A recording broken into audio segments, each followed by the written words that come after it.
Hello fishies, and welcome back to Freshwater Fish Fact Friday! My name is Echo and I'm a creative freshwater educator who is kinda known for being your queer mermaid mentor who gets nommed on by Sturgeon. Someone challenged me to do 4 consecutive Freshwater Fish Fact Fridays in a row. Who am I to say no to constant, unrelenting freshwater fish facts?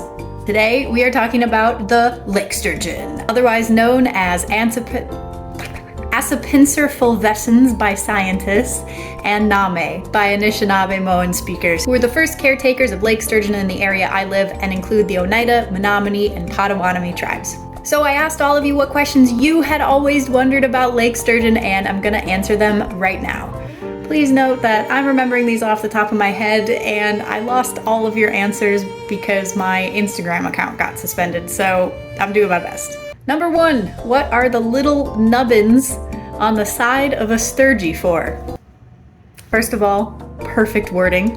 They are called scutes, and they are the hard, bony plates that protect a sturgeon from predation, parasites, and injury.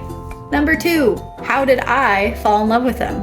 Well, longtime followers might remember my favorite fish used to be the largemouth bass, and that was because it was the first fish I'd ever caught up in Webb Lake at my cabin in the Northwoods.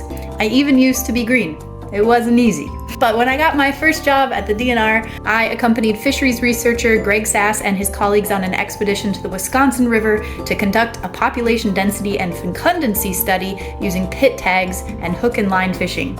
It was an incredible experience. I was on a tiny whaler boat with giant camera equipment as anglers pulled these huge 6-foot beasts out of the water left and right. I just fell in love with seeing their strength, grace, and power in real life right in front of me, and it completely changed the way that I looked at every single body of freshwater. I never knew that animals as big as I am live in those environments and are right there in water that I've looked at my whole life.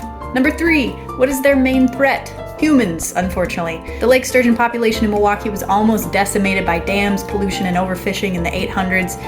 But thanks to the ongoing efforts by First Nations peoples, the Wisconsin DNR, River Edge Nature Center, and so many others, the sturgeon have returned to spawn up the Milwaukee River for the first time in 100 years this year. Number 4, are they endangered? Not in Wisconsin.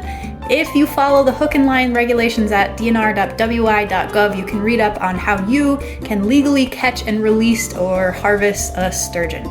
Number 5, what are your favorite sturgeon vocab words? Of course, I love caudal peduncle, but every fish has one of those. So I'd have to go with heterocircle tail, which means that their vertebral column extends into their caudal fin and that it is longer than their ventral lobe. So in normal people words, that means their fluke is asymmetrical and the top half is longer and their spine is inside of it. And we think that they evolved this way because it created more lift and control during swimming. Number 6, can I meet one? Yeah.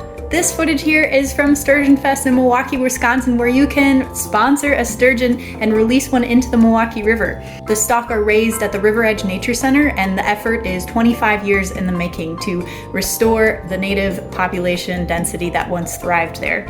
Or you can come meet my friends, Nubbins, Larry, Curly, and Mo at Discovery World anytime. My next show there is October 25th if you want to meet me and some sturgeon.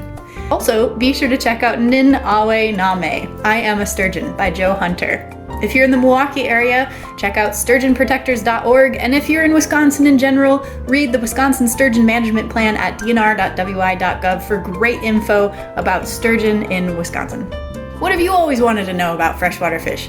Please comment below, and if you like freshwater science, compassionate science communication, and fish, give me a follow, and as always, never swim alone.